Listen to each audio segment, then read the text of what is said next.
Hello दोस्तों, हमारे YouTube channel में आप सभी का स्वागत है। इस वीडियो में हम जेंसोल इंजीनियरिंग लिमिटेड स्टॉक के ऊपर डिस्कस करने वाले हैं। फिलहाल इस कंपनी के ऊपर एक न्यूज़ आ रही है न्यू ऑर्डर्स को लेकर, जिनको अभी हम डिस्कस करने वाले हैं विस्तार से। एंड साथ ही साथ हम इनकी टेक्निकल्स के अंदर भी डिस्कस करने वाले हैं और समझने वाले हैं कि अभी लॉन्ग टर्म इन्वेस्टमेंट के पॉइंट ऑफ व्यू से फ्रेश बाइंग के लिए अच्छी अपॉर्चुनिटीज़ यहाँ पे मिल रही हैं या नहीं। चलो वीडियो को शुरू करते हैं। फर्स्ट ऑफ ऑल न्यूज़ को डिस्कस कर लेते हैं। देखो, a small cap stock hits 5% upper circuit after receiving an order with revenue potential of 2685 crore. यह है न्यूज़ की हेडलाइन।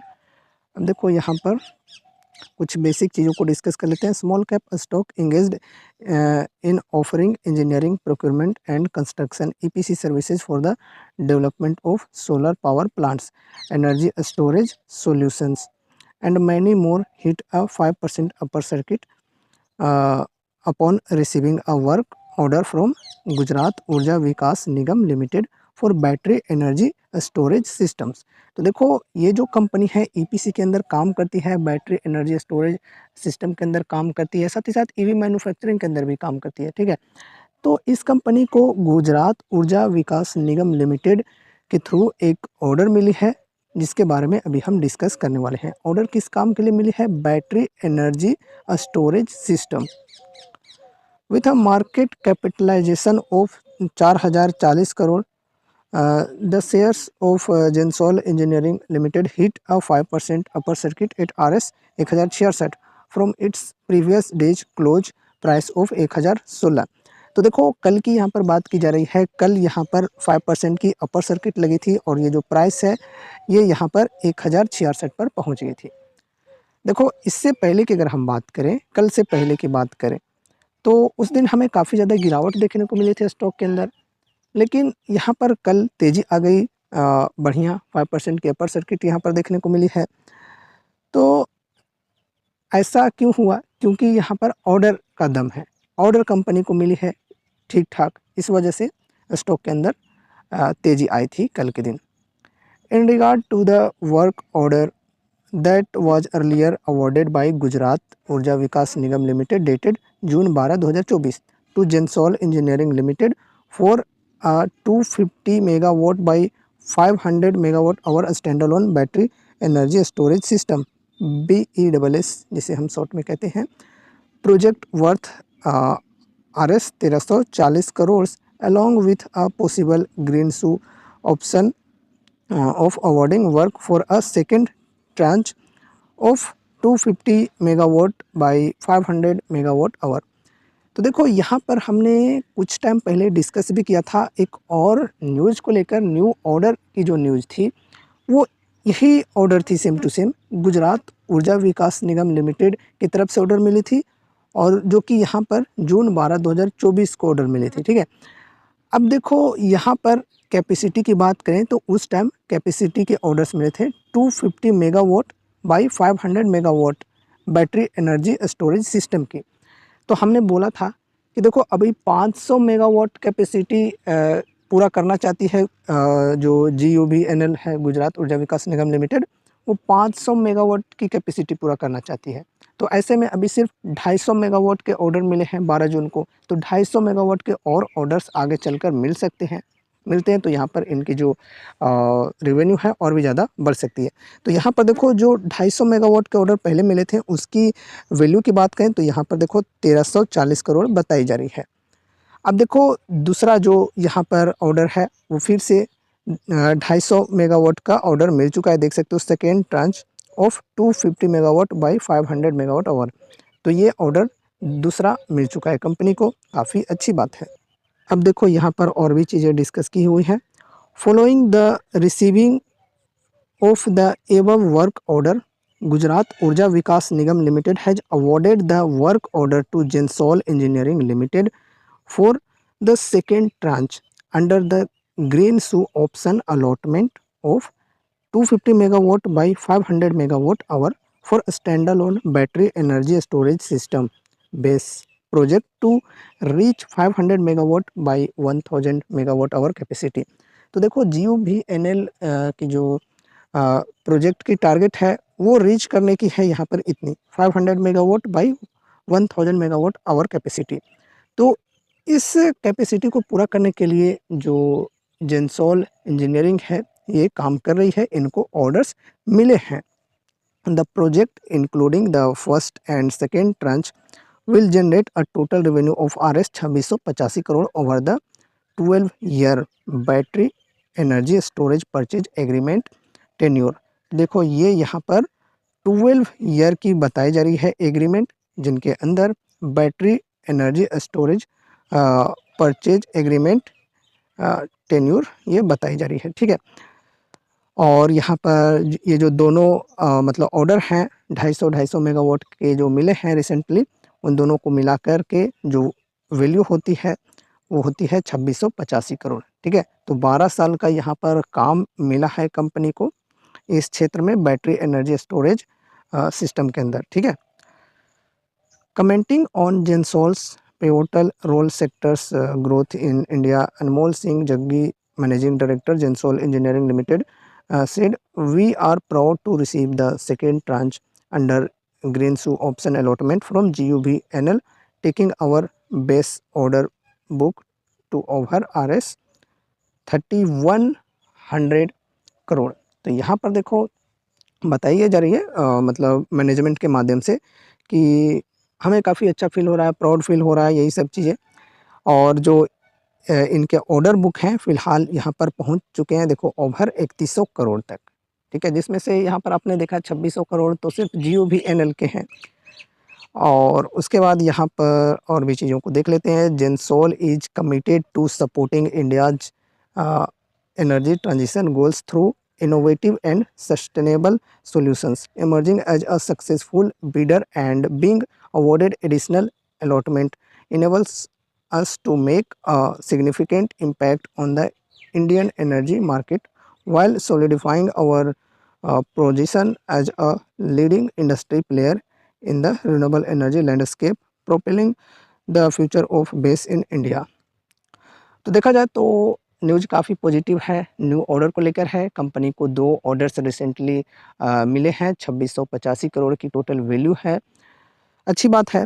अब यहाँ पर हम इनके फंडामेंटल्स देख लेते हैं, वैल्यूएशन देख लेते हैं, उसके बाद हम इनकी टेक्निकल्स के ऊपर डिस्कस करने वाले हैं।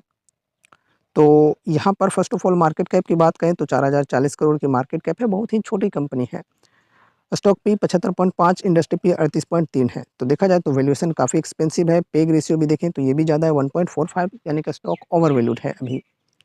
फिर आरओसी एंड आरओई की बात करें तो ये ठीक है, आरओसी थोड़ा सा कम है लेकिन डबल डिजिट के साथ है, तो आरओसी हम एवरेज कर सकते हैं 14.6%, आरओई ठीक है 20%। अगर यहाँ पर हम प्रमोटर्स होल्डिंग की बात करें तो प्रमोटर्स होल्डिंग 62.6% है, लेकिन यहाँ पर एक नेगेटिव पॉइंट ये है कि प्रमोटर्स की जो होल्डिंग है वो 63.1% प्लेस्ड है, यानी कि गिरवी रखे हुए हैं।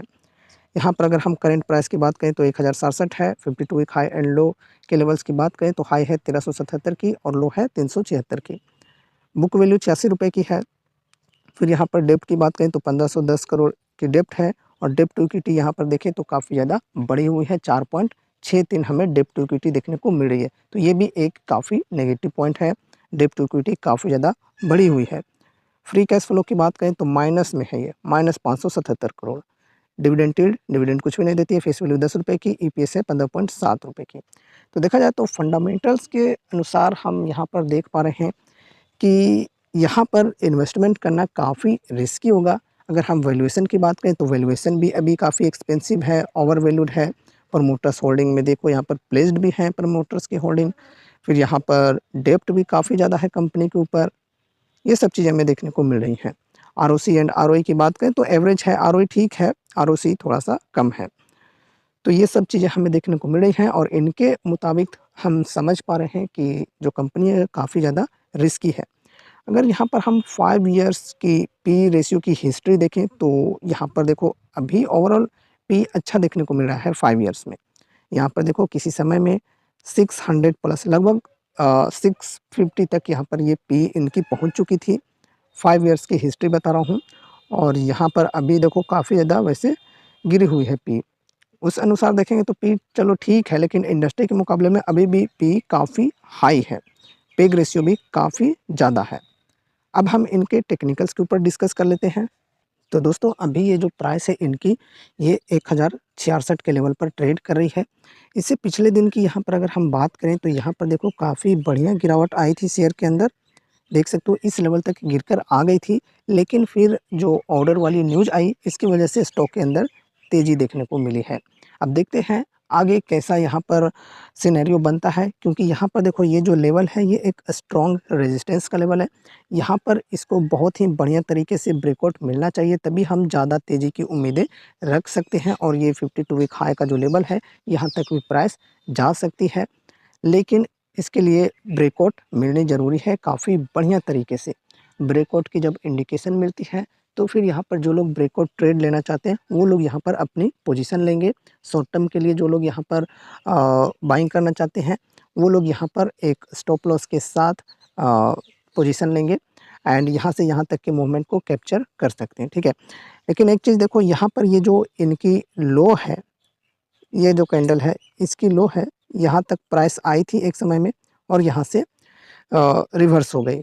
तो ये लेवल्स को आपको ध्यान में रखना है, ये लेवल्स के ऊपर ही जाने चाहिए, ठीक है। उसके बाद ही हम इंडिकेशन देखेंगे कि अच्छी ब्रेकआउट मिली है, बड़े कैंडल के साथ ब्रेकआउट मिली है या नहीं। और इंडिकेशन अगर अच्छी यहाँ पर हमें मिलती है कि हाँ अब प्राइस ऊपर जाने वाली, तो फिर यहाँ पर हम पोजीशन ले सकते हैं। लॉन्ग टर्म के लिए बात करें तो लॉन्ग टर्म के लिए अभी ओवरऑल डिस्काउंट ठीक है, 20% से प्लस डिस्काउंट अभी मिल रही है 52 वीक हाई के लेवल से देखें तो अच्छी बात है यहाँ पर कि डिस्काउंट मिल रही है।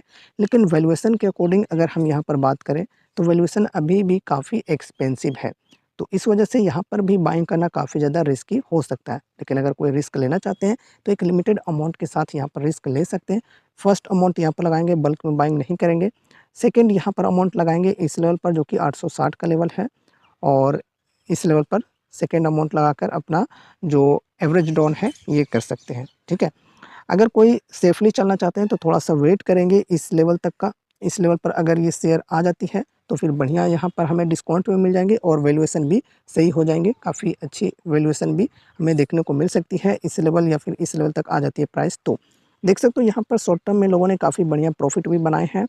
यहाँ पर देख सकते हो इस लेवल पर बाइंग किया, फिर यहाँ पर सेल किया, फिर यहाँ बाइंग किया, फिर इधर सेल किया, फिर बाय किया, फिर यहाँ सेल किया, फिर बाय किया और फिर यहाँ पर देखो सेलिंग प्रेशर देखने को मिली है और प्राइस जो है वो गिरी है थोड़ी सी, लेकिन ऑर्डर की वजह से यहाँ पर तेज़ी आई है। लेकिन देखते हैं कि क्या प्रॉफिट बुकिंग यहाँ पर लगातार बनी रहती है या नहीं। अगर प्रॉफिट बुकिंग लगातार बनी रहती है तो फिर से ये हिस्ट्री को दोहरा सकती है और यहाँ तक प्राइस आ सकती है, तो फिर हमारे लिए अपॉर्चुनिटीज़ निकल कर आएँगे, ठीक है। लॉन्ग टर्म इन्वेस्टमेंट के पॉइंट ऑफ व्यू से या फिर शॉर्ट टर्म के लिए भी यहाँ पर जो लोग इस प्रकार से खेलना चाहते हैं वो लोग यहाँ पर खेल सकते हैं। एंड इसके अलावा यहाँ पर हम देखें तो देखो एक सिमेट्रिकल ट्रायंगल टाइप की पैटर्न बन रही है। इसको ब्रेकआउट अगर मिलता है बढ़िया तरीके से तो फिर यहाँ पर हम बढ़िया तेज़ी की उम्मीदें रख सकते हैं, जो कि हमने बोला था कि ब्रेकआउट अगर यहाँ पर जो रेजिस्टेंस का लेवल है ये वाला, इसको ब्रेकआउट मिलता है बढ़िया तरीके से तो फिर हम बढ़िया तेज़ी की उम्मीद कर सकते हैं। 52 वीक हाई के लेवल तक प्राइस जा सकती है। तो इस अनुसार भी देखें तो यहाँ पर भी हमें यही समझने को मिल रहा है कि अभी ब्रेकआउट की जब इंडिकेशन अच्छी मिलती है तो फिर यहाँ पर हम अपनी पोजीशन ले सकते हैं। बाकी यहाँ पर देखें तो ये जो स्टॉक है फ़िलहाल इसके अंदर एक रिस्ट्रिक्शन है कि ये लॉन्ग टर्म एएसएम स्टेज 1 में है, तो ये एक रिस्ट्रिक्शन है स्टॉक के अंदर। एंड यहाँ पर देखो बाइंग करना काफ़ी ज़्यादा रिस्की है। अगर आप यहाँ पर लॉन्ग टर्म के लिए बाइंग करना चाहते हो, लॉन्ग टर्म के लिए बाय करके होल्ड करना चाहते हो, 2 साल 5 साल का विज़न है, तो देखो रिस्की काफ़ी ज़्यादा है, क्योंकि बहुत ही छोटी कंपनी है। फंडामेंटल्स भी आपने देखे कैसी है। बाकी अगर इनके प्रॉफिट ग्रोथ, सेल्स ग्रोथ की बात करें तो ठीक-ठाक है। अगर आप लोग कमेंट करते हो जेंसोल इंजीनियरिंग स्टॉक के ऊपर डिटेल्स में वीडियो बनाने के लिए, तो फिर मैं इसके ऊपर एक फुल एनालिसिस वीडियो बनाकर भी आप लोगों को प्रोवाइड करा दूँगा, ठीक है। तो very high risky and very high rewarding type की कंपनी है। अगर यहाँ पर 2 साल 5 साल में बढ़िया तरीके से ग्रोथ देखने को मिलती है, इनके सेल्स एंड प्रॉफिट बढ़ते हैं, तो फिर हमें यहाँ पर मल्टी बैगर रिटर्न्स मिल सकते हैं। वरना हमारे सारे के सारे पैसे भी डूब सकते हैं, क्योंकि काफ़ी छोटी कंपनी है और छोटी-छोटी कंपनियों को अक्सर जो बड़े शार्क्स टाइप की कंपनीज होती हैं वो निगल जाया करते हैं। लेकिन ऐसा हमेशा सही नहीं होता है। जो छोटी-छोटी जो मछलियाँ होती हैं वो कभी-कभी बड़े होकर शार्क्स को ही उल्टा निगल जाते हैं, ठीक है। तो ये रही हमारी आज की video Gensol engineering limited stock के ऊपर। उम्मीद है कि इस वीडियो के माध्यम से आपको कुछ यूज़फुल इन्फॉर्मेशंस मिले होंगे, तो वीडियो को लाइक करके चैनल को सब्सक्राइब कर लेना और मिलते हैं अगले नए वीडियोज़ के साथ। तब तक के लिए बाय बाय।